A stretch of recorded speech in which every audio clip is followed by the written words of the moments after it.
खामोश खान साहब, आप ये क्यों नहीं समझते कि इस फाइल के साथ साथ मैं अपना पूरा करियर आप लोगों के हाथों में सौंप रहा हूं और आपकी लापरवाही की ये इंतहा है कि आप इतनी कीमती फाइल को संभाल कर नहीं रख सकते। आप अपने घर के संभालते होंगे।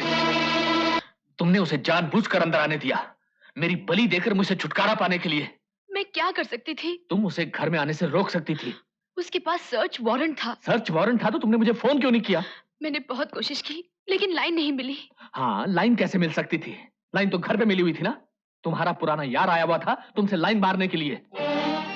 तमीज से बात करो।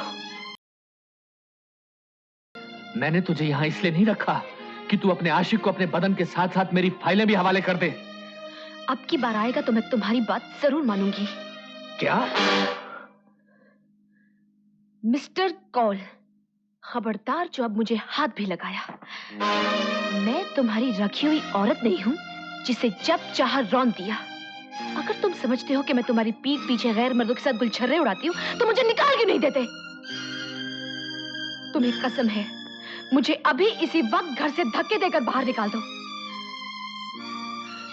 तुम क्या निकालोगे?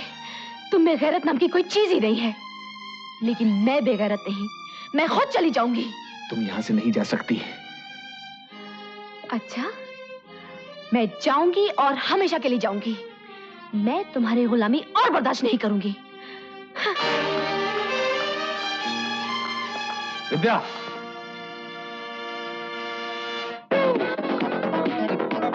रूपा, रूपा। जी दीदी। ये टीवी और वीडियो यहाँ कौन लाया? संजीव लाया है।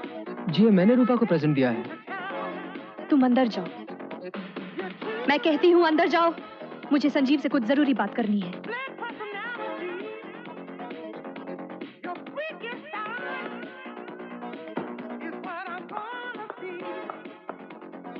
क्या रिश्ता है तुम्हारा मेरी बहन से जो उसे इतना कीमती तोहफा दे रहे हो? जी, हम एक दूसरे को प्यार करते हैं। प्यार? जी। तुम जैसे रईस प्यार करते नहीं, प्यार खरीदते हैं। मगर मैं अपनी बहन को बिकने नहीं दूंगी, समझे? ये क्या कह रही हैं आप? तुम जिसे प्यार कहते हो वो सिर्फ भूख है, शरीर की भूख। अगर तुम्हें भूख मिटानी हो तो मैं खड़ी हूं तुम्हारे सामने, कर लो अपनी तसल्ली। मगर खबरदार जो मेरी बहन। ये क्या नाप शनाप बके जा रही हैं आप? आप जानती हैं मैं रूपा से शादी करना चाहता हूं। क्या? हाँ। तुम मुझसे शादी करोगे? मगर कैसे? तुम्हारे पिताजी इस शादी के लिए कभी तैयार नहीं होंगे। तो मत होने दीजिए। शादी उन्होंने नहीं, मुझे करनी है। उनकी मर्जी के खिलाफ कदम उठाने की हिम्मत है तुम्हें? अगर हिम्मत ना होती तो प्यार ही क्यों करता? फिर एक काम करो संजीव, इससे पहले कि मेरी बदनामी के साए तुम्हारे प्यार को डस ले, तुम फौरन रूपा से शादी कर लो। दीदी, आप बेफिक्र रहिए। आपने इजाजत दे दी, अब मुझे कोई नहीं रोक सकता, कोई नहीं।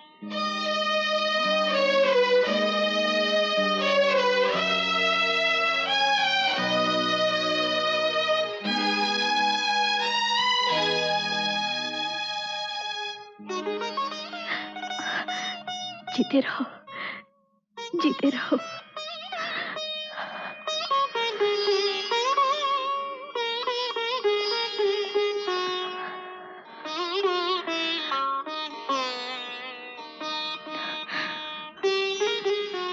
दीदी,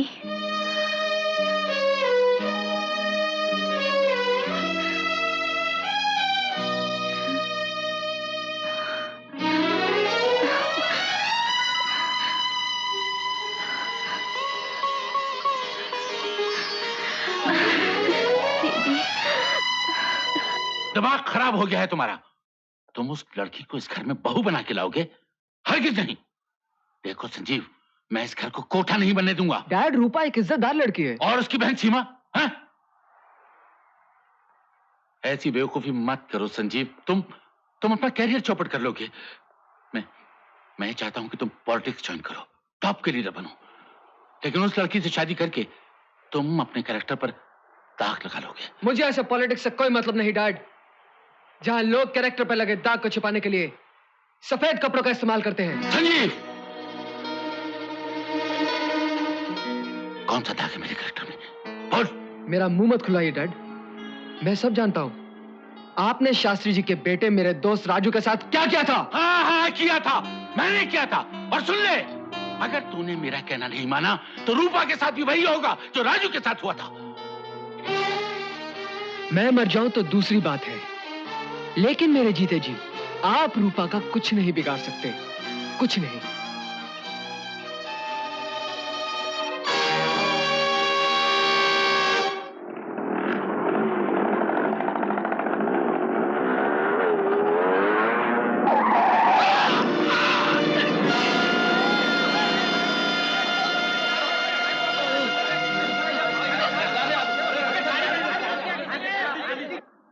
क्या? कहां पर?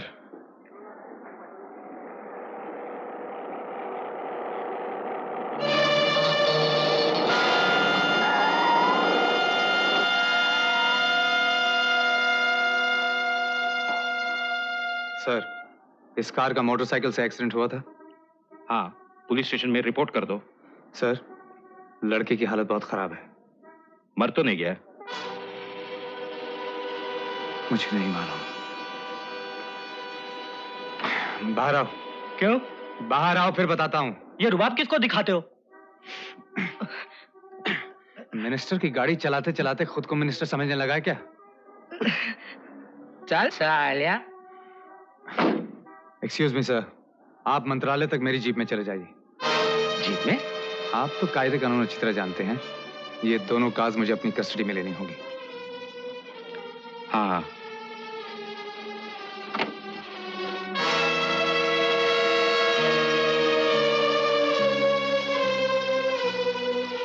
नमस्ते, आइए आइए।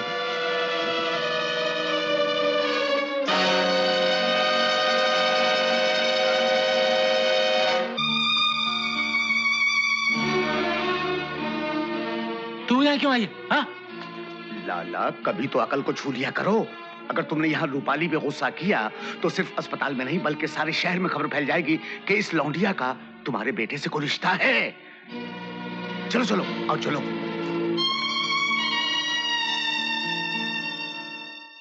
जानते हो, मिनिस्टर साहब ने खुद फोन किया था कि तुम्हारे खिलाफ कोई एक्शन न लिया जाए। तुम नहीं समझोगे। उन्होंने इसलिए फोन किया था क्योंकि अगर मुझे सस्पेंड या डिसमिस किया जाता तो ऑपोजिशन वाले और अखबार वाले हंगामा खड़ा करते थे। मिनिस्टर साहब की बैंड बज जाती। अर्जुन, तुम्हें ट्रैफिक से निकालकर स्पेशल ब्रांच में भेजा जा रहा है, इसके बावजूद तुम खामोश हो। तुम ही ने कहा था ना, कुछ बातें ऊपर वाले पर छोड़ दो। न जाने इसके पीछे खुदा की क्या मंशा है। आमा यार, तुम अहमक हो, लेकिन इतना नहीं जितना मैं तुम्हें समझता हूँ। सर। आओ अर्जुन सिंह, बैठो। Please sit down. सर, मैं वो फाइल लेने आया हूँ। कौन सी फाइल? वो सीमेंट की केस की। तुम्हें इस केस से इतनी दिलचस्पी क्यों है? सर, मुझे पता चला है कि जिन हस्तियों के नाम उस फाइल में मौजूद हैं वो सब चुकन्ने हो गए हैं। हमें जल्दी कोई एक्शन लेना होगा। अब जो भी एक्शन मुनासिब होगा सीबीआई लेगी। सीबीआई? तुम्हें कोई शक है? वो फाइल मैं सीबीआई के हवाले कर चुका हूं। कब? मिस्टर अर्जुन सिंह, तुम अपनी हैसियत भूल रहे हो। इंस्पेक्टर होने के नाते जो तुम्हारा फर्ज था वो तुम पूरा कर चुके हो। अब आइंदा इस केस के बारे में तुम कोई पूछताछ नहीं करोगे। You may go. Mister Sharma. Sir, इनसे मिलिए। ये मिस्टर शर्मा है और इनके असिस्टेंट्स। सीबीआई। ये रहा आपका सस्पेंशन ऑर्डर मिस्टर सिंह, आपको मुअत्तल किया जाता है। क्या बक रहे हो? जी हाँ, वो फाइल आपके हवाले करने से पहले मैंने उसकी जेरॉक्स कॉपी बनवाकर सीबीआई को भेज दी थी। मुझे अफसोस है, मेरा शक सही निकला। सुनो तो, मेरा कोई दोष, मेरा कोई कसूर? चिंता नहीं, चिंता नहीं। वैसे वो आपका दोस्त कहाँ है? वो शायद दिल्ली अपने घर गया है। तुम बड़े घर चलो। यशपाल जी, घबराओ नहीं, बहुत जल्द उसे भी तुम्हारे पास ले आऊंगा। चलो। तुम यहाँ क्यों आए हो? तुम्हें खुश होने की कोई जरूरत नहीं है। मैं तुमसे मिलने नहीं आया हूँ, अपने बेटे से मिलने आया हूँ। तुम्हारा बेटा? किसे समझ रहे हो अपना बेटा? तुम कहते थे ना कि मेरा आशिक घर पे लाइन मारने आता है। तुम ठीक कहते थे। शादी के पहले और शादी के बाद मैं हमेशा उसके साथ गुलछर्रे उड़ाती रही। दरअसल मेरे बेटे के तुम सेकंड हैंड बाप हो। तुम झूठ बोल रही हो। नहीं, मैं झूठ नहीं बोल रही हूं मिस्टर A.N. कॉल। मैं तो सिर्फ तुम्हारी बात दोहरा रही हूं। यहां तुम्हारा कोई बेटा बेटा नहीं रहता। मैं अपने बेटे की परवरिश खुद करूंगी और तुमसे बेहतर करूंगी। उसे तुम्हारा नाम नहीं चाहिए। चले जाओ यहां से। जाता हूं, लेकिन याद रखना, मैं फिर आऊंगा। कोर्ट के ऑर्डर के साथ आऊंगा अपना बेटा लेने।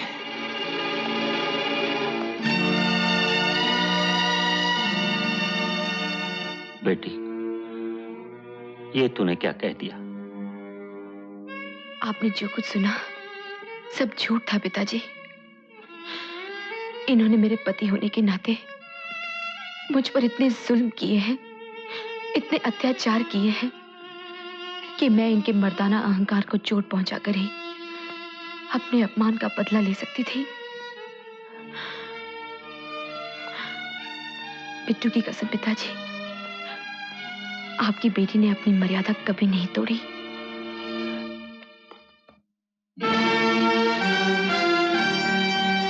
Advocate A.N. कॉल, मुझे मालूम था आपसे मुलाकात यहीं होगी। Mister Kaul, you are under arrest. क्या बदतमीजी है ये? तुम मुझे गिरफ्तार नहीं कर सकते। क्या ये? तुम्हारा अरेस्ट वारंट, देख लो।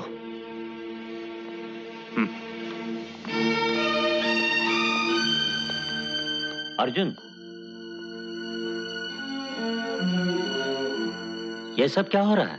आपके दामाद को सरकारी दामाद बनाकर ले जा रहा हूं। जल्द ही जान जाएंगे आप इनकी जल्लादी के कारनामे।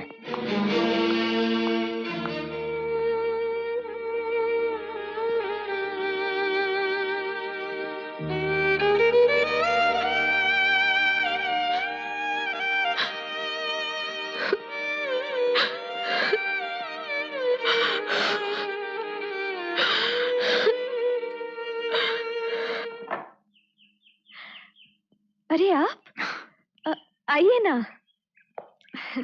तुमसे मिलने चला आया। आपने कैसे तकलीफ की? मुझे फोन कर दिया होता। किया था, पता चला तुम डॉक्टर के यहाँ गई हो। क्या हुआ तुम्हारी तबीयत को? वही प्यारी सी अनमोल तकलीफ जो शादीशुदा औरतों के लिए इज्जत की बात होती है, लेकिन बिन ब्याही लड़कियों के लिए कलंक का टीका बन जाती है। तुम मां बनने वाली हो? कौन है तुम्हारे होने वाले बच्चे का बाप? आप। क्या क्या कहा तूने? तेरे बच्चे का बाप मैं हूं। झूठ बोलते हुए शर्म नहीं आती? घाट घाट का पानी पीती है और नाम लगाती है मेरा। तुझे जो चाहिए वैसे मांग ले, मेरी हैसियत होगी तो दे दूंगा, मगर खबरदार जब मुझ पर यह तौमत लगाई तो। आप गुस्सा क्यों होते हैं? मैं आपसे कुछ नहीं चाहती, मैं कुछ नहीं मांगती। अपने बच्चे को खुद पाल पोस कर मैं बड़ा कर लूंगी। उसे बाप के नाम की जरूरत ही नहीं पड़ेगी। ऐसे बच्चों को दुनिया हरामी कहती है, और यही हरामी बड़े होकर सड़कों पर जुर्म करते फिरते हैं। बेहतर इसी में है कि अबॉर्शन करा लो। वैसे जो तेरी मर्जी में आए कर, लेकिन आइंदा मुझे अपनी शक्ल मत दिखाना, समझी?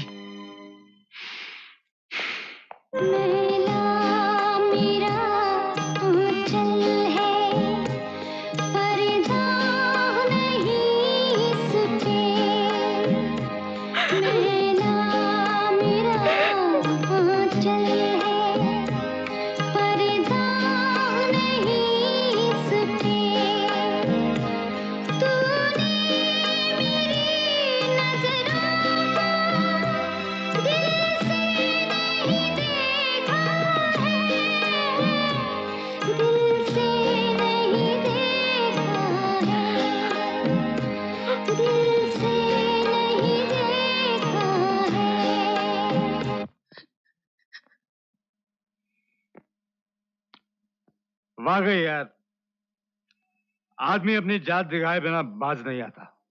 क्यों? क्या हुआ? होना क्या था? गलती मेरी थी कि उस साली को लिफ्ट दी। ऊपर से जितनी मासूम लगती है ना, अंदर से उतनी सियानी है वो। जानते हो मुझे फांसने के लिए आज उसने क्या झांसा दिया कि मैं उसके होने वाले बच्चे का बाप हूं। तो क्या गलत कहा उसने? मतलब कि तुम बाप हो, तभी तो उसने तुम्हें बाप कहा। तुम ये जानते हो कि वो लड़की कौन है, फिर भी उसे मेरी बीवी का दर्जा दे रहे हो? टकसाल में बनने वाले सिक्के को देखकर ये बता रहे हो कि वो कौन से कान का लोहा है? बस भी करो अर्जुन। मोहब्बत में नाकाम हुए तुम और शिकार बना रहे हो उस मजलूम को। जानते हो तुम्हारे कदम किसी गलत रास्ते पर बहक ना जाएं, इसलिए उस लड़की के चाल चलन पर मैंने खुद नजर रखी और पता ये चला कि जब से तुम उसकी जिंदगी में आए हो, किसी गैर मर्द ने उसे छुआ तक नहीं। मिर्जा, ये तुम क्या कह रहे हो? वही जो तुम सुन रहे हो। दरअसल में तुम आदमी ही नहीं रहे, वैशी हो गए हो। वैशी जो अपने फर्ज को इंसानियत के नाम पर घोलकर पी गया है, जिसे अंधेरे में रहने की इस कदर आदत हो गई है कि रोशनी को देखकर अपनी आंखें बंद कर लेता है। सीमा ना सिर्फ तुम्हारे होने वाले बच्चे की मां है, बल्कि समाज की ठुकराई हुई वो तस्वीर है जिसे अपनाकर तुम अपनी जिंदगी को संवार सकते हो। लेकिन तुम अब इतने खुदगर्ज हो गए हो कि तुम्हें दूसरी किसी जिंदगी की परवाह है ही नहीं, यहां तक कि अपने बच्चे की भी नहीं।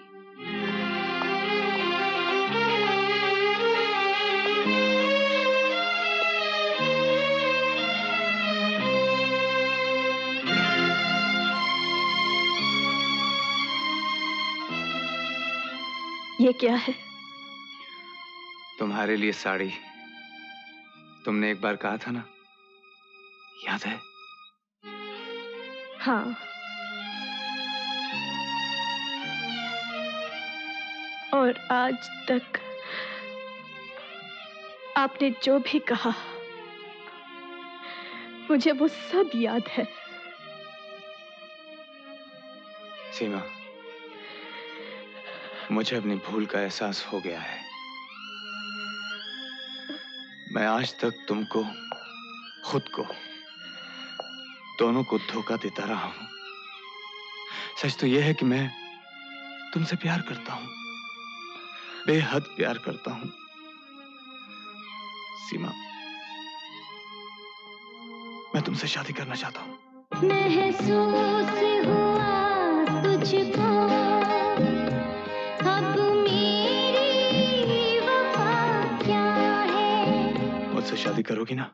ये मेरी मोहब्बत तो छोटा सा करिश्मा है, छोटा सा करिश्मा है।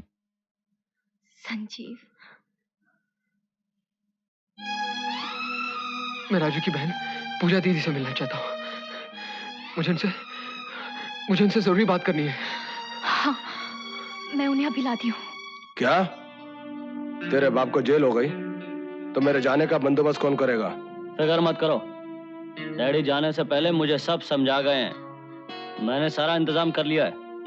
देखो, आज शाम को 4 बजे एम्बुलेंस तुम्हारे पास पहुंच जाएगी। और मेरा पासपोर्ट, टिकट और पैसा? वो सब भी तैयार है। ठीक है, वो तीनों चीजें लेकर तुम फौरन यहाँ पर मेरे पास आ जाओ। मैं नहीं, मैं वहां नहीं आ सकता। तुम्हारे पड़ोस में ही तो उस जल्लाद का घर है, कहीं देख लेगा तो कब्र खोद देगा मेरी। हाँ ठीक है, मैं पूजा को तुम्हारे पास भेज रहा हूँ। पूजा, पूजा, संजीव का एक्सीडेंट हो गया है, वो तुमसे अभी मिलना चाहता है, बहुत जरूरी काम है। मेरे भाई को मरे 3 साल हो गए, अभी याद आई हमारी? नहीं मिला है मुझे। ऐसा मत कहो दीदी, उस बेचारे से एक बार मिल तो लो। कभी नहीं, उसकी दोस्ती से ही मेरे भाई की जान गई। इस वक्त ये सब भूल जाओ पूजा, वो अस्पताल में पड़ा अपनी मौत की घड़ियां गिन रहा है। क्या संजीव की हालत इतनी खराब है? हाँ दीदी, देर मत करो, चलो हमारे साथ। चलो। दीदी, अच्छा आप आ गई दीदी। मरने से पहले मैं आपको सब कुछ बता देना चाहता हूँ। राजू का खून पुलिस ने ही किया था। ये तुम क्या कह रहे हो? मैं सच कह रहा हूँ दीदी, राजू का खून मेरे ही डैडी ने करवाया था। हाँ दीदी, मुझ पर विश्वास कीजिए दीदी। इंस्पेक्टर ने गिरफ्तार करके हम दोनों को एक ही लॉकअप में बंद कर दिया था। कुछ ही देर में पुलिस ने उसी लॉकअप में एक और गुंडा बंद कर दिया था।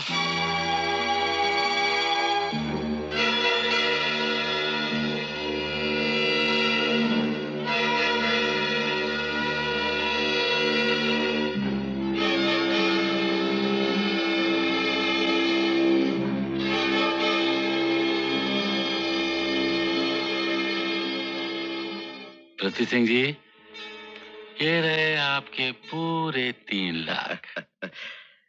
ये तो हुई आपके बेटे को बचाने की कीमत। एक बात बताइए, आपने उन 2 आदमियों के साथ लॉकअप में तीसरे को क्यों बंद करवाया? संजीव के जुर्म का चश्मदीद गवाह कौन था? हा? उसका दोस्त राजू। भाई, इससे पहले कि उसे सच की उल्टी हो जाती, उसका मरना जरूरी था।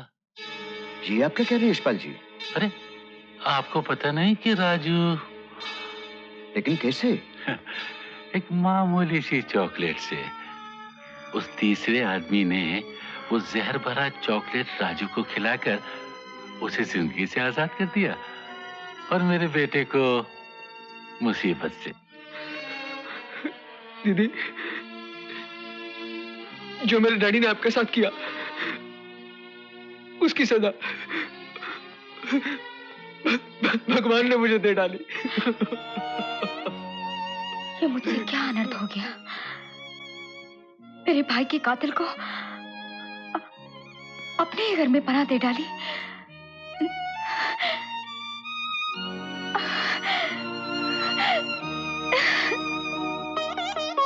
मैं शर्मिंदा हूं, मुझे माफ कीजिए। मैं आज तक आपको कोसती रही और घर में सांप को पालती रही। रो मत पूजा, गलती तो इंसान से होती है, मगर चमन बगा को घर में पनाह देकर तूने खुद को बहुत बड़ी मुसीबत में डाल लिया है। आप उसे अभी के अभी गिरफ्तार क्यों नहीं कर लेते? मुश्किल यह है सीमा कि अगर पुलिस पूजा के घर में घुसकर उसे गिरफ्तार करने की कोशिश करे तो वो खुद को बचाने के लिए कुछ भी कर सकता है।